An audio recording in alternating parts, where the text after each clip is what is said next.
I'm Tom Baker, this is Chasing Cars, and today I'm driving a very special car.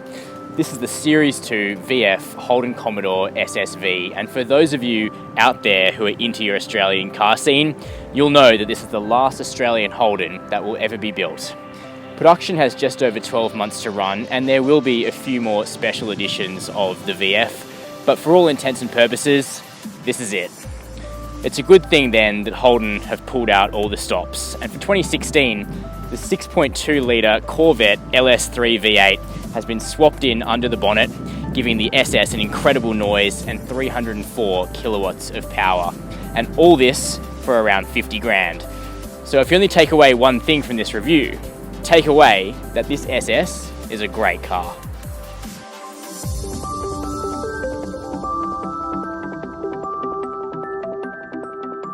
The Series 2 update didn't change the SS interior, not that I think that's a problem because it was done right to begin with. You've still got these big, lazily comfortable leather seats up here that are really supportive over long distances.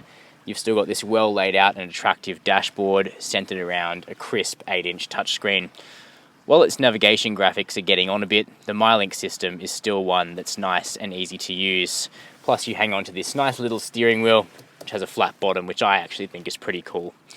If you go for this Redline model, you get some extra goodies like a power retractable sunroof, a fantastic heads-up display, and Bose audio. Now this Redline model is 55 grand, so you can't really expect interior quality to be the same level as Germans that are 3 times the price.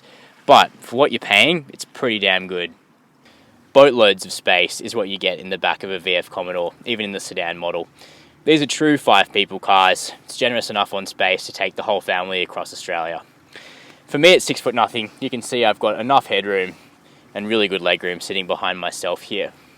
What about the price? So you can get into a base SS manual sedan for less than 45 grand, which is just insane value. I don't think there's better value on the Australian market today, and I'm really going to miss the SS when it's gone for that point. There is an SSV model, but if you're going to do that, why not just step up to the SSV Redline that we're driving today? You get all those nice extra goodies, and it's still only 55 grand for the sedan. Insane.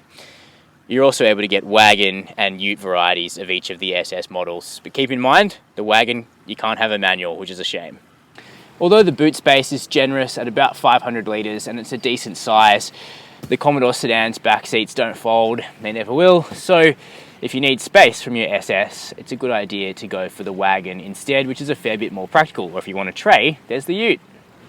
When Holden originally brought out this VF shape, the SS was quick, but what we really wanted was a noisier and more aggressive V8. So when the time came for the Series 2 SS model to come out, Holden showed that they were listening, and this last SS gets the GM LS3 V8 measuring 6.2 litres in capacity. This is an engine that's previously done service in the Corvette, Camaro, and also in HSVs. Power's way up on last year's model, now at 304 kilowatts, and torque is given a bump to 570 newton meters. Apart from the noise, which is absolutely animalistic, cue the noise. The best part is the SS's split personality. It's very happy to go as fast as you want and be super aggressive and loud, which we love. But it's also a refined highway cruiser, and it can be pretty quiet and smooth at higher speeds, except on the worst of surfaces where the tyre roar gets a little bit invasive. Fuel economy isn't great, but actually the 14 litres per 100 k's that I managed over this week, combined highway and town driving, that was actually better than I expected. Plus, the handling is impressive. The Redline model exclusively gets a stability control mode called Competitive, and what this does is it weights up the steering wheel nicely and gives you better accuracy through the corners.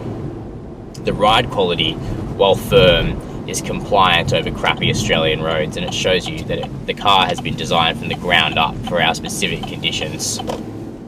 It goes without saying as well that with so much power heading to the rear wheels, the SS is pretty keen on getting tail happy, and in fact, it can be a little bit of a handful in the wet, but actually that just adds to the huge amount of character in the SS and makes this car one that puts a huge smile on your face. You don't know how good something is until you lose it. That's very true of this SS Commodore. Once it's gone, the blend of sedan comfort, V8 character, Australian build quality and strong dynamics will just disappear. So if you like this car, time is running out. Close this video and go buy one.